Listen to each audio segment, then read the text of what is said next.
Cada día, millones de personas comen palitos de cangrejo sin saber que no contienen ni un gramo de cangrejo. Lo más curioso es que, aunque los veas en todas partes, lo que estás comiendo es pescado blanco transformado mediante ingeniería alimentaria.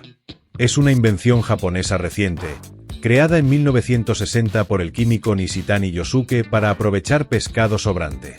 Pero, ¿por qué se les llama palitos de cangrejo si están hechos de pescado?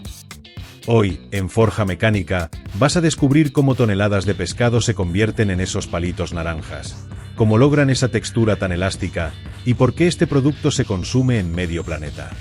Después de ver esto, jamás volverás a mirar un palito de cangrejo igual. Todo comienza en las aguas heladas de Alaska. Allí se capturan dos especies esenciales, abadejo y merluza, preferidos por su sabor suave, su color blanco y su capacidad de formar una pasta homogénea.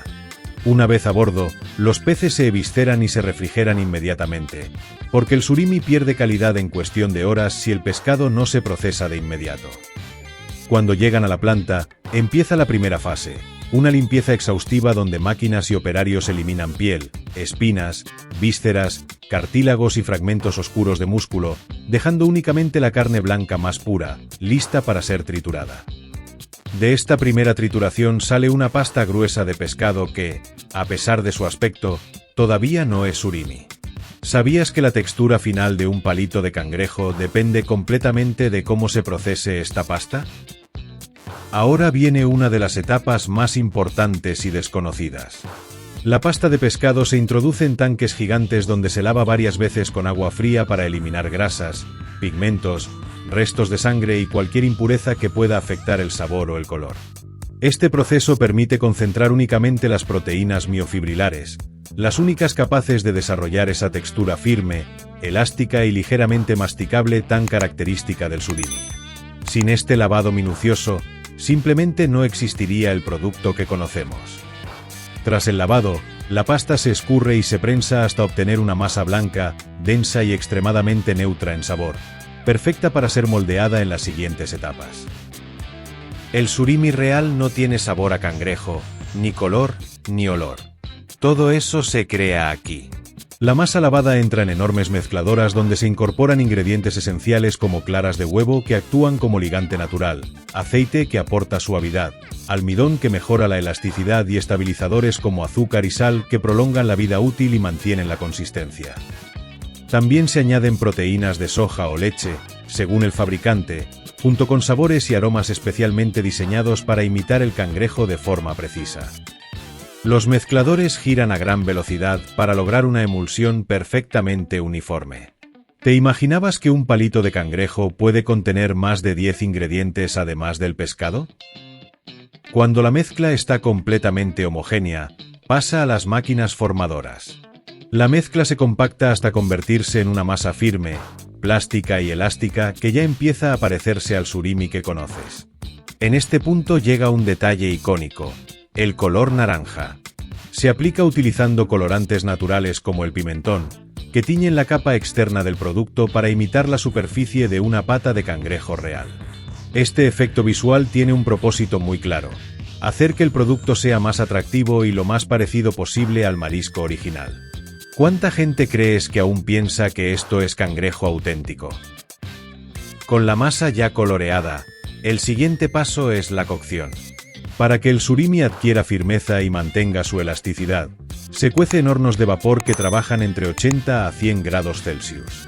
La masa se extiende en láminas largas y delgadas que avanzan por cintas transportadoras dentro de cámaras de vapor gigantes, donde el calor húmedo permite una cocción uniforme que preserva la humedad, evita grietas y mantiene la estructura perfecta.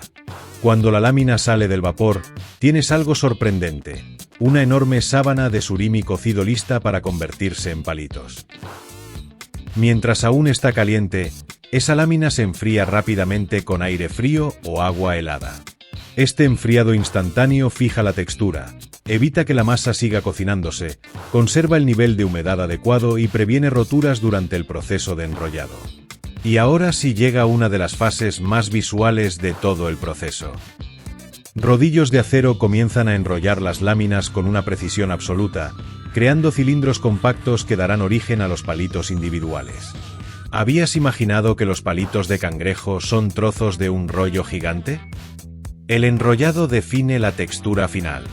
Si hay demasiada tensión se puede romper la lámina y si hay muy poca tensión genera un producto blando o irregular. Por eso los operadores especializados supervisan cada milímetro. Como ya sabes, del gran rollo de surimi salen los palitos. Cuchillas automáticas los cortan con exactitud milimétrica, garantizando que cada pieza tenga el mismo tamaño y grosor. Después se agrupan y se introducen en envases plásticos que se sellan al vacío o bajo atmósferas modificadas para prolongar su conservación. Antes de distribuirlos, hay un paso crítico, la pasteurización.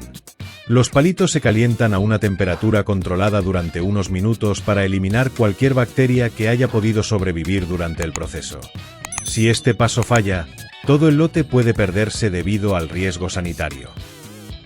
En la industria alimentaria, la inspección es implacable. Los técnicos revisan la textura, la elasticidad, el nivel de humedad, el olor, la forma, el color y el sellado del envase, asegurándose de que todo cumpla con los estándares. En algunas plantas, hasta un 5% de la producción se rechaza por simples imperfecciones visuales. Tras superar el control de calidad, los palitos se enfrían cerca de 0 grados y se almacenan para su distribución global.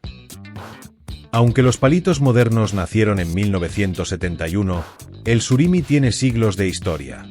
En Japón, ya en el siglo X, los cocineros trituraban pescado y lo moldeaban para conservarlo durante más tiempo.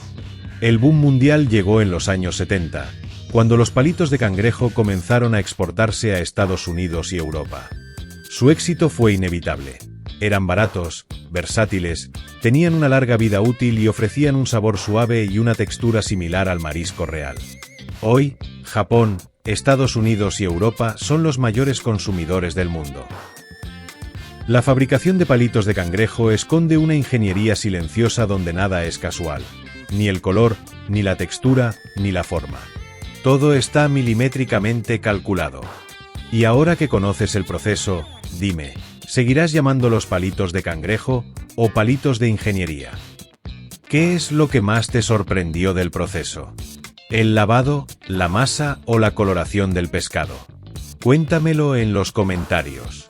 Y si te ha gustado este vídeo y quieres descubrir cómo se fabrican todas las cosas que transforman nuestro mundo, dale like, suscríbete a Forja Mecánica y activa la campanita.